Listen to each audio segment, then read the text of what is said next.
Hi, welcome back. I'm Havilah, and this is Havilah's podcast.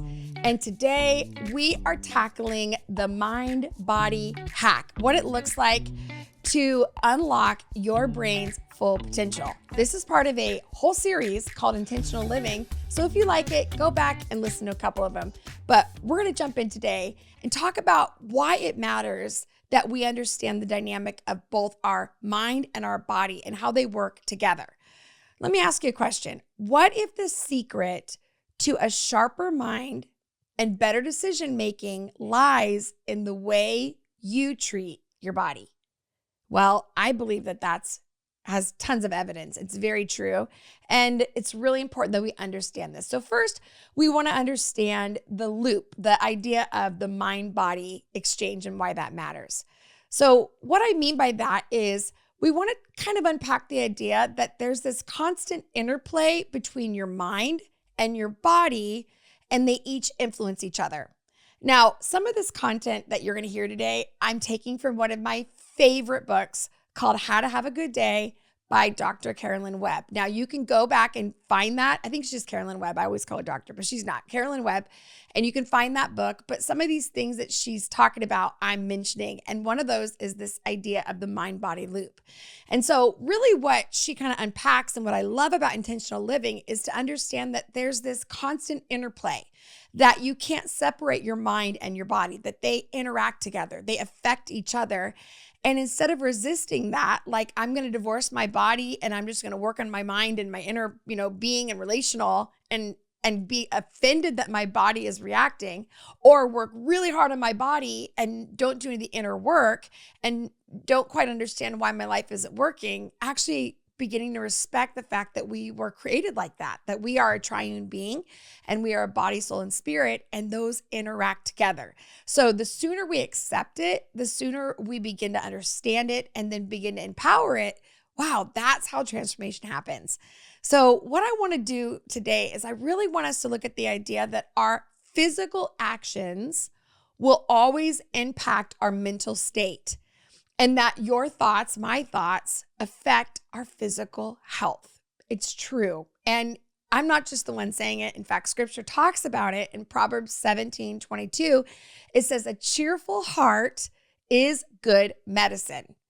But it says a crushed spirit dries up the bones. What does that mean in Proverbs? It means that having a cheerful heart, having a happy inside, having a peaceful, holistic, internal part of us actually is like medicine. It means like it's better than any kind of pharmaceutical drug that you get, the latest and the greatest. It's like, no, actually a cheerful heart heals us. It actually causes us to be at peace and at rest, and it begins to build an inner core that's healthy. It's really powerful when you think about it, that God made us in such a way that as he heals our heart and he empowers our spirits and our soul and our mind and our will and emotions, all of those things get healed and whole, we start to live better. And not only that, we start to feel better. That's pretty cool. I love that.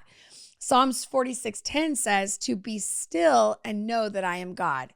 There is the power of not just like, be quiet, but to still ourselves, to be at rest, to almost say, okay, it's okay. Be at peace. I remember growing up with my parents. Often I was an emotional kid, which I don't know if you are, but I was a strong-willed child and I was also quite emotional.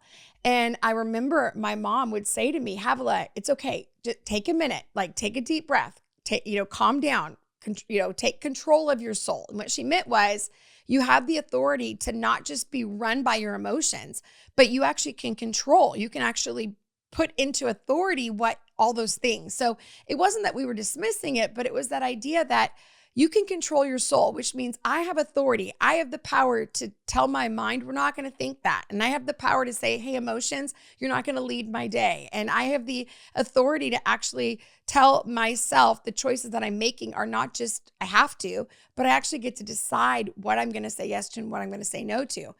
And this is what I see in scripture over and over, is that God empowers us to do what he's called us to do. And so to be still and know that I am God is not just a Hobby Lobby sign that we throw up or we just quote it as our favorite scripture, But there's something really powerful when we tell our inner spirit and our soul, mostly our mind, will, and emotions, shh, be still.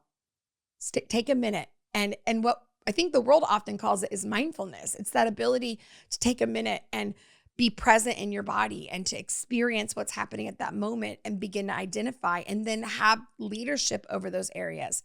So the main point really is that how we move our body, how we talk to our body, how we treat our body shapes the way that we think, and it actually shapes the way that we feel. And this is just the reality of how we were created, whether you like it or not. The second thing I want you to understand today is that your physical habits will impact your mind.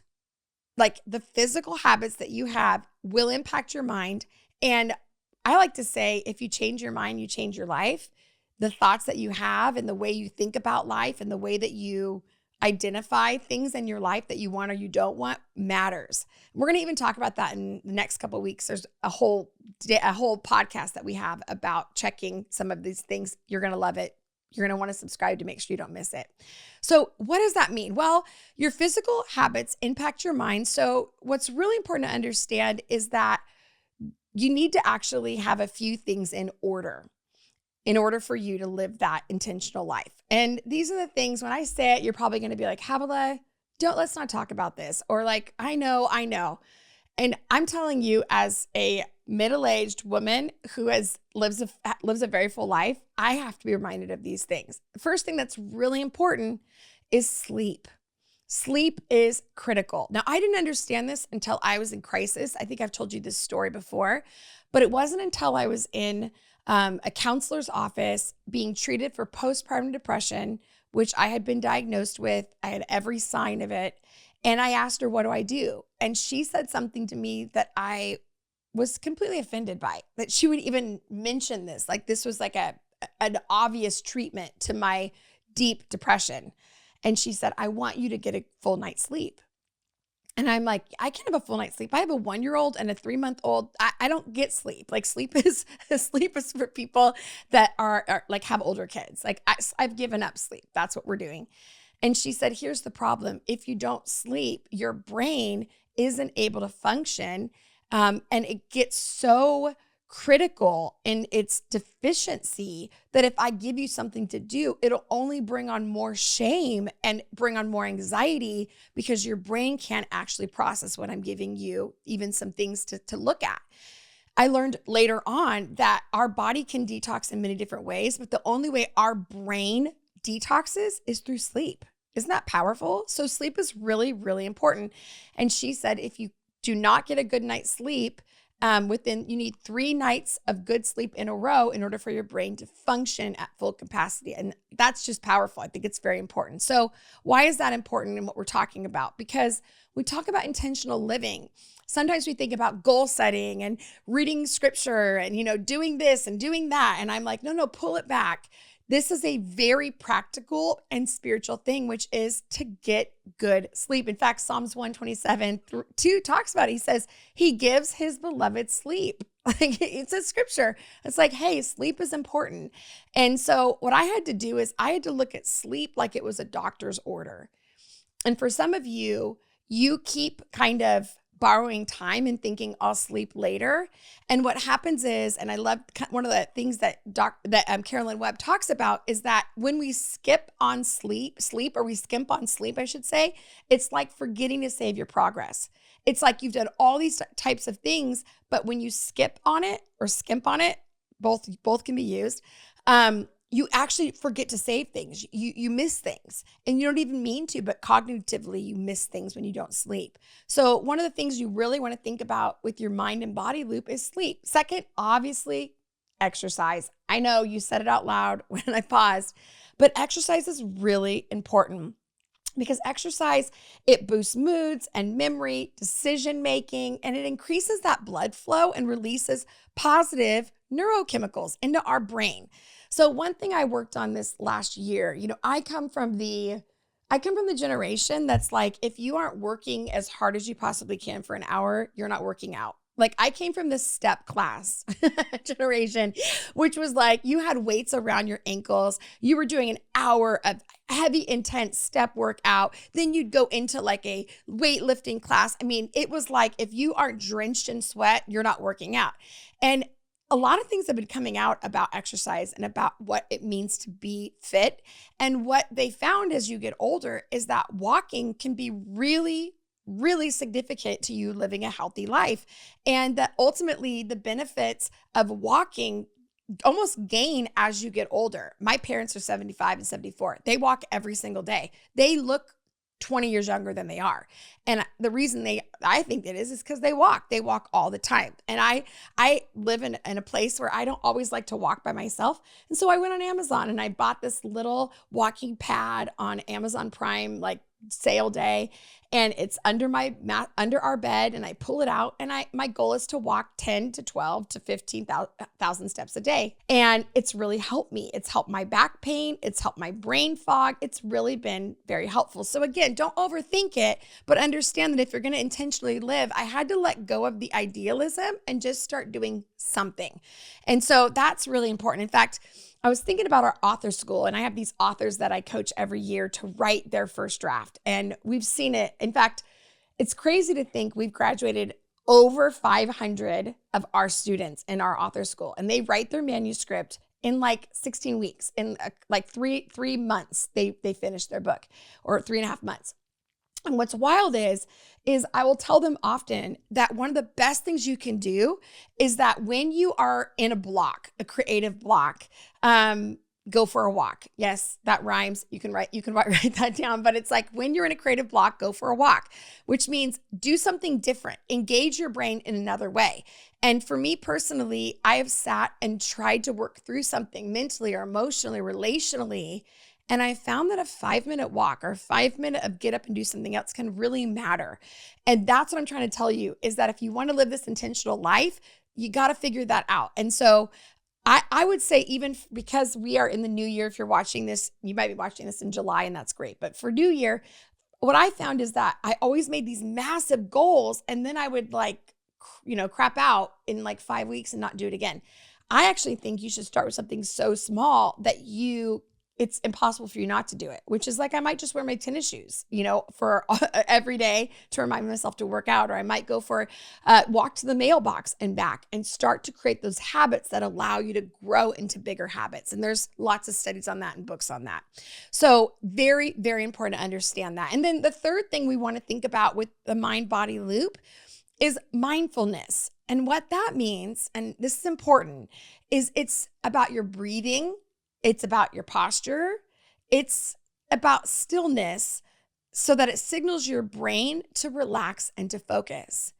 I tend to be intense. I know. I tend to probably deal with more low-level anxiety about things in life and, all the things that are coming at me. And I tend to not feel present in my body. Like I'm over here and I'm thinking about this and I'm feeling bad about that. And so one of the things I can do often is I'll close my eyes and I'll take a few deep breaths and I'll just get present again, like I'm here again. But not only that, when you get that oxygen into your blood, it actually unlocks your brain and it gives your brain the oxygen it needs to function well. And so it's really important when you feel like, man, my mind-body loop is out. Even if you just sat for a minute every morning and you just said, I'm going to do a breathing exercise. I'm just going to sit for a minute and just in my car. And I used to do this when I would come home from work, and I would think like, oh, my brain we're planning meetings and I'm creating this and I'm working with the staff over here. And then to switch hats and leave your car and go right into the house and go into mom mode and dinner mode and homework mode, I found that I would just have a horrible landing. It would just be like I was treating everybody like they're my employees, or I was treating everybody like they wanted one more thing from me, but it was the first thing they were asking of me.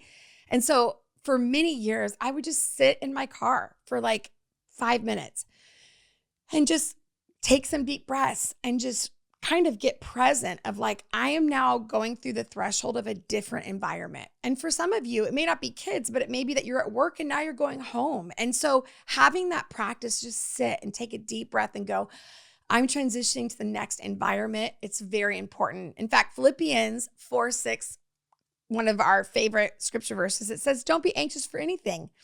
And the peace of God will guard your hearts and minds, which I like to almost say like, okay, in this deep breath moment, Lord, guard my heart, guard my mind.